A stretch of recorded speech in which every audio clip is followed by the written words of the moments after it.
Oh boy. Oh, stop! So, as you might have seen, I failed again. I lost the 6th attempt at Pokemon Red in this Living Dex Hardcore Nuzlocke challenge. Since uploading the video, I thought it might be a little unclear as to why exactly I lost the challenge, since I didn't white out. But I also didn't lose the challenge when I lost Beedrill, Mankey or Dugtrio. So while I'm preparing for attempt 7, I thought I'd make this video in the meantime, the Living Dex Hardcore Nuzlocke Explainer. Now before we start, in every Nuzlocke video I have this spreadsheet linked, keeping track of my encounters in the games, as well as if they've fainted or if they're alive. Also keep track of the Pokemon I failed to catch. And also, sometimes when I get deep into a run, I will outline the Pokemon I intend to catch in the upcoming areas. I also have the full Pokédex that keeps track of which ones were caught and which ones not in that spreadsheet. Also linked is this document, the Pokémon Home Living Dex Hardcore Nuzlocke Challenge. This is basically the explainer, and I realize it's not very digestible. People watching a YouTube video don't really want to read a 6-page document, so I thought I'd make this video to explain the rules. So what is the goal of this Living Dex Hardcore Nuzlocke Challenge? Well, the goal is to complete the National Living Dex in Pokémon Home through nuzlocking the main series Pokémon games. Now there's a few definitions we need there. First of all, what is a Living Dex? A Living Dex is defined as a collection of one of every species of Pokemon, and in fact for this challenge, species I have defined to include form differences as long as they are permanent and storable in Pokemon Home. So in case that is a little confusing, I'm not just looking to collect a Venusaur, but I'm looking for a Bulbasaur, an Ivysaur, and a Venusaur male, as well as a female one, as they have a form difference. Pyroar is a great example. Pyroar is a male and a female version form, so I will be looking to get both of those. Alolan Rattata, in fact, has 3 species I want to add. It's a male Rattata Cantonian, female Cantonian Rattata, as well as Alolan Rattata. Cast form, however, so alternate forms are not permanent, so they aren't part of the Living Dex, as well as a few others, and I think not storable in Home but permanent is Kyurem Black and White, so they also won't be important for this challenge. So that's what a Living Dex is. It's also very important, only one of each species is what I want. Then what is a Nuzlocke? Well, a Nuzlocke is a challenge to add to the Pokemon games to make it a little more difficult. They typically only include, well, the basic Nuzlockes, 2 rules, or sometimes 3. The first one is fainting.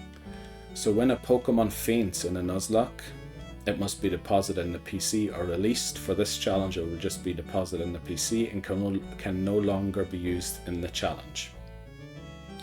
I have also added for this point, if I'm unable to proceed in the game because I no longer have a Pokemon that can learn a required HM, I must restart the game. That's not always necessary. I'd say that's more the hardcore Nuzlocke. And of course, if the player whites out, the game is considered lost and must be restarted. So when I lose a battle, all 6 of my Pokemon faint, that's the challenge over. Then what Nuzlockes classically also have is a rule how to obtain Pokemon. Now, usually it's that the player can freely choose the method of obtaining Pokemon, but is limited to only attempting to obtain the first Pokemon encountered per area per game. Apart from selecting the starter, this rule applies as soon as the player acquires a device that allows them to obtain Pokemon. So only the first Pokemon encountered per area in a game. And then usually they have nicknames, mandatory nicknames for each Pokemon to create a bond. For this challenge, I've defined every Pokemon that is obtained must be nicknamed. Every game should follow a different theme for its nicknames. Also, nicknames must be safe for work in order to prevent its loss upon transfer to Pokemon Bank or Home. So I'm actually starting to run out of themes for nicknames in Gen 1. I have a few still, but they're getting fewer and fewer. So if you have any, please let me know. Also, if you only have a specific nickname you would love to see, let me know also, and I'll be sure to include them in the next attempt of Pokemon Red. So that's what a Nuzlocke is, but what makes it hardcore? Now hardcore, as I said, the fainting aspect, if a Pokemon faints with a high HM and I can't teach it to any other Pokemon, I have to restart as I can't proceed further in the game. That's part of making a Nuzlocke hardcore. There's some other rules such as set mode. If possible, the game must be played in set mode. Games that can't be set to set mode must be played as if they were. So when I faint an opposing trainer's Pokemon, I can't switch I can't use the prompt to switch. I can only switch once I get back into the battle menu to switch. Then no over leveling. For this specific challenge, I have when battling a gym leader, a rival, a villain team leader, or a member of the Elite Four, the level of a Pokemon in my current party may not exceed that of the opponent's highest trained Pokemon. So if Erica's highest level Pokemon is level 29, none of my Pokemon can be above 29 when the battle starts. They can of course level up during battle to a higher level. Also, no items in battle. So for this challenge, I may not use the items menu in battles unless I'm legitimately attempting to obtain a Pokemon, in which case the use of any kind of Pokeball is permitted. Thus, held items are also allowed.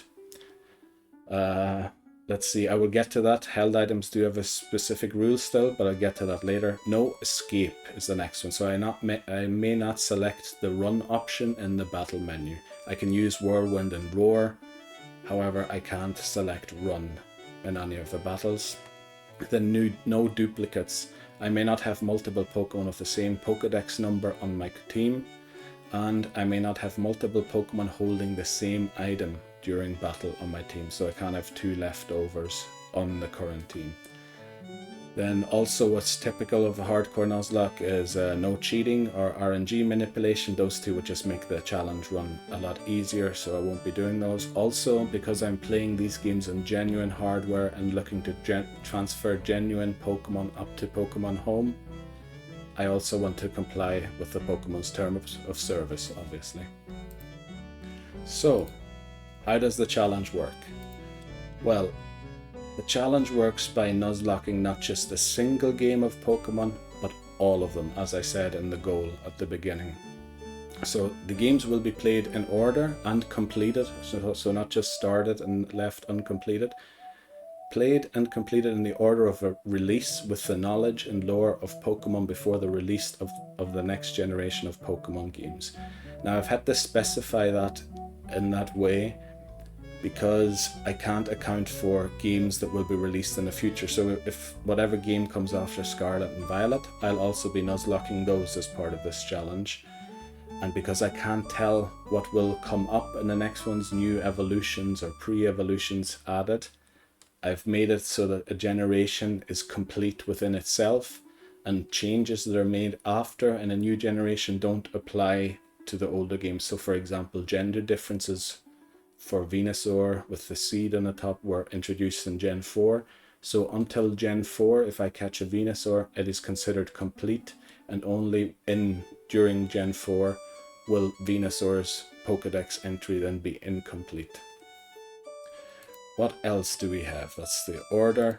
Additional rules that I have. Now, usually in Nuzlockes, there's a dupe clause added, a Dupes Clause, so no duplicate Pokemon. I'll just read it out. Normally it's defined sort of as encountered Pokemon. Oh, because I can't escape from battle, I must defeat encountered Pokemon and encounter new Pokemon for obtaining as often as necessary. If I've already caught a species of Pokemon from the encountered Pokemon's evolution family in the game being played. Now that sounds unbelievably complicated, but it just means if I'm playing Pokemon Red, I catch an Abra in Pokemon Red, I can't catch Kadabra.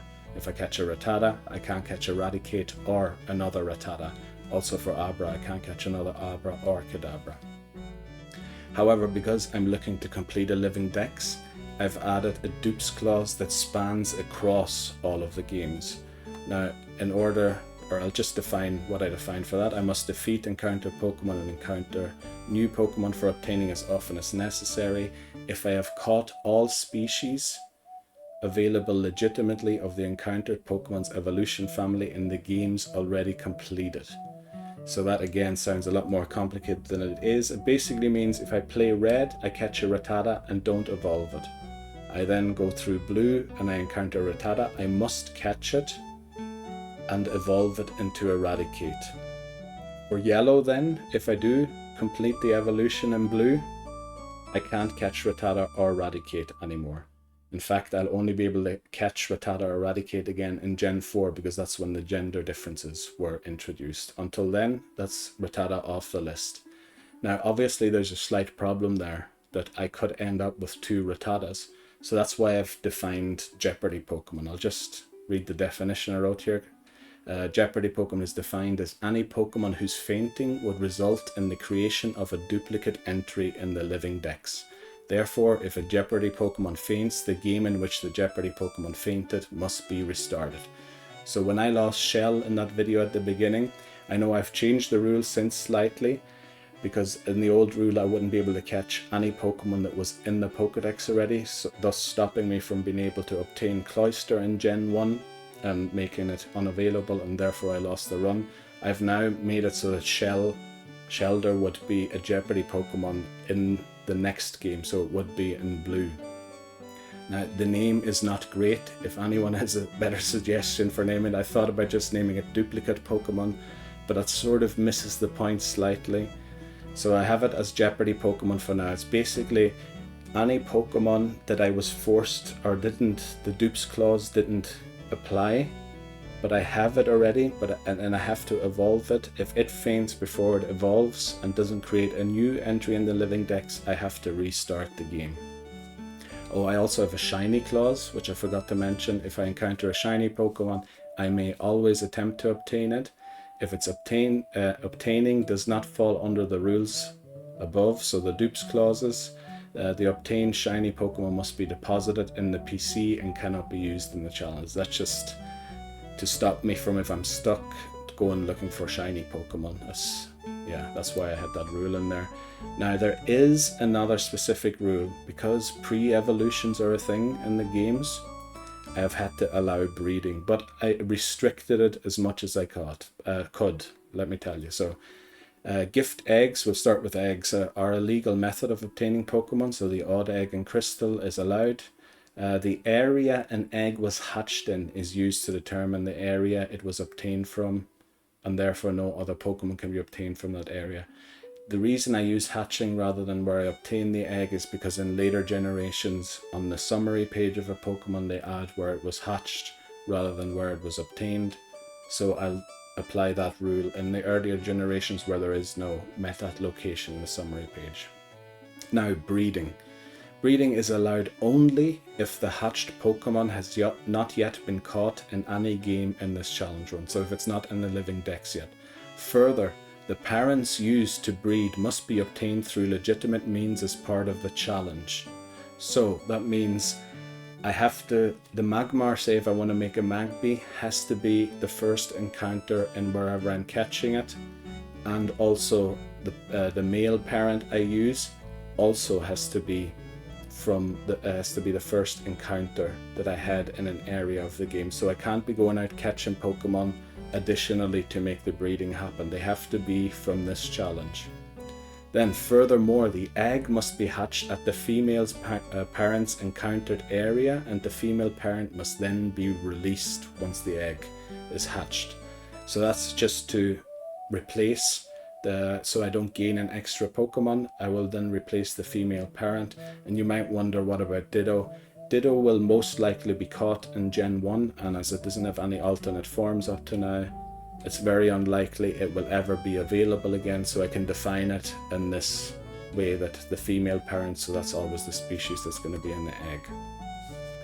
Then let's talk about trading and of course transferring. That's important for transfer up to Pokemon Bank and Home. First of all, trade evolutions. Pokemon that require trading for evolution may be traded for evolution at any time. However, any held items required for the trade evolution to trigger must originate from the game intending to evolve the Pokemon. So I can't trade in protectors or whatever item is required to trade evolve a Pokemon. They have to originate from the game that wants the Pokemon. Also, when trading, any other benefits must be limited as much as possible, so I can't trade in any items or anything. I wrote limited to the utmost minimum, and that's because I will most likely always gain a Pokedex entry whenever I trade for these Pokemon, so I can't exclude completely outlawing gaining anything, but that's just the way trading works.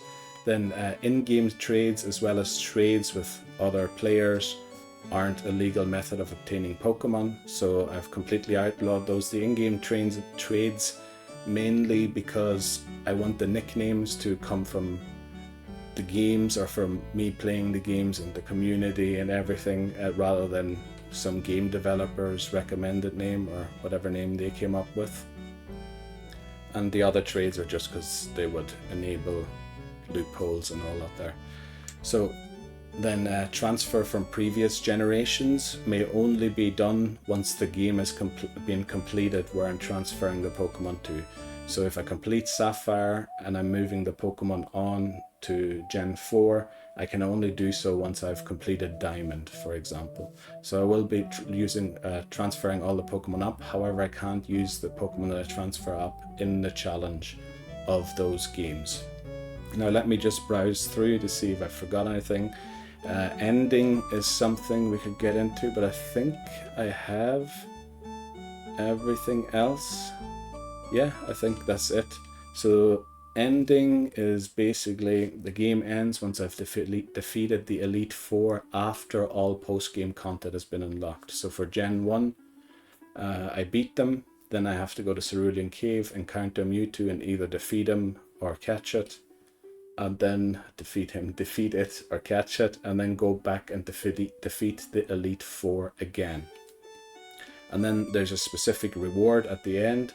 Once I complete a challenge, I may catch a Route 1 or equivalent Pokemon just to enable the transfer of all the other Pokemon up to the next generation, because one Pokemon will always be stuck behind.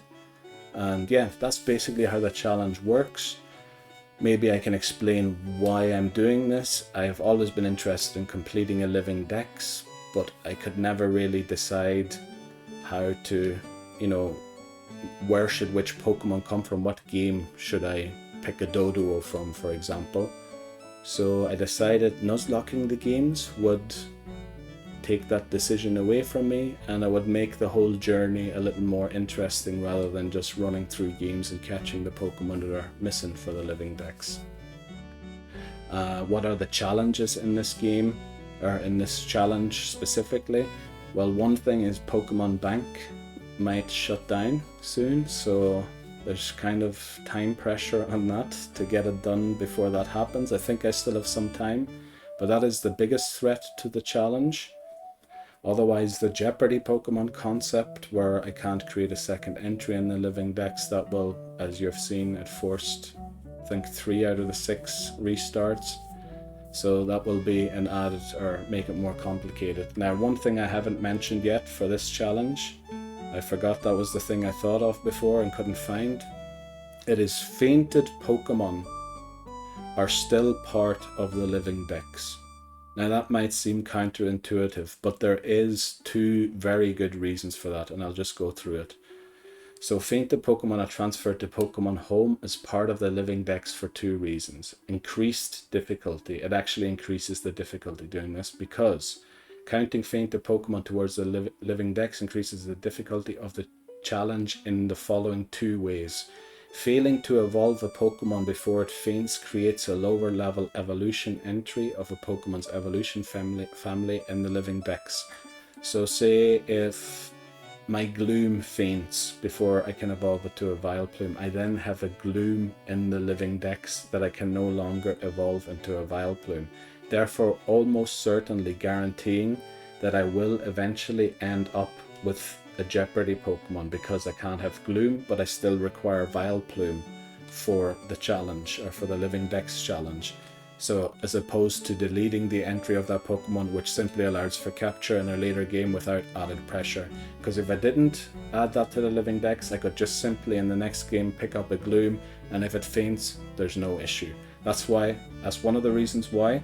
Then also not counting a fainted Pokemon towards the Living Dex would allow for a loophole where I could intentionally sacrifice a strong species of Pokemon just before the challenge ends to enable the use of the same species of Pokemon in a later game. So I'm thinking of like Salamence is pretty good in Gen 3.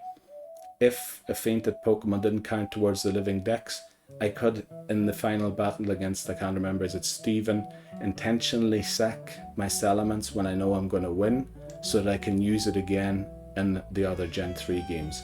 So it actually makes it more difficult, I believe, to count fainted Pokemon towards the Living Dex. And the second reason why I would like to add fainted Pokemon to the Living Dex is a Pokemon cannot faint without having been part of the player's team, which suggests it has contributed to the challenge. Even if it faints in the first battle it is used, the player went through the effort of capturing the Pokemon and at least planned on using it, and was therefore forced to adapt to the Pokemon's fainting. Every Pokemon has, by this standard, contributed at least a little to the challenge. So I believe just for that sake, a Pokemon, because it fainted, it was still part of the challenge and should be commemorated by being part of the Living Dex. I hope that makes sense. If you find other arguments are better, please let me know. That's just the ones that I had in my head of why I thought fainted Pokemon should be added to the Living Dex. Yeah, that's basically it. I'm looking very much forward to Attempt 7. There won't be as much Jeopardy in Attempt 7 because of the slight tweak to the rules that I made, where Shelda, for example, will no longer be a Jeopardy Pokemon. However, it will be in blue and in yellow, if I still have to catch it in yellow. Yeah, that's basically it. I hope it's understandable. If it isn't, please ask the questions. Not only does it help understanding in general, but it also helps me find loopholes and things I mightn't have explained properly, or things that maybe I didn't understand properly myself. So please ask away if you have any questions. I hope you enjoyed. Looking forward to Attempt 7. Bye now.